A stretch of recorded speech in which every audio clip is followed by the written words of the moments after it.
Bonjour et bienvenue sur ma chaîne Cabinet pédagogique ECS. Je m'appelle Émilie et aujourd'hui ensemble, nous allons voir les degrés de comparaison de l'adjectif. Donc, nous allons parler des comparatifs de l'adjectif et des superlatifs de l'adjectif. Pour commencer, on va parler des comparatifs. Donc, un comparatif, ça sert donc à comparer deux éléments d'une phrase via un adjectif.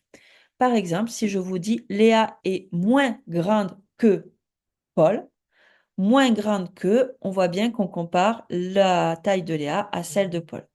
On a bien l'adjectif grande et le moins que encadre cet adjectif. À partir du moment où j'ai la formulation moins que, moins grande que, moins gentille que, moins belle que, on a alors ce qu'on appelle un comparatif d'infériorité. Si j'ai l'encadrement aussi que, aussi grande que, aussi gentille que, aussi vieille que, on a alors ce qu'on appelle un comparatif d'égalité. Et pour finir, si j'ai plus que, plus grande que, plus gentille que, plus vieille que, on a ce qu'on appelle un comparatif de supériorité. Donc, on a trois types de comparatifs au niveau des degrés de comparaison de l'adjectif. On a ensuite, ce que je vous ai dit tout à l'heure, les superlatifs. Et les superlatifs, c'est pour comparer l'ensemble plus vaste au niveau de l'adjectif. Par exemple, Léo est le plus grand de la classe.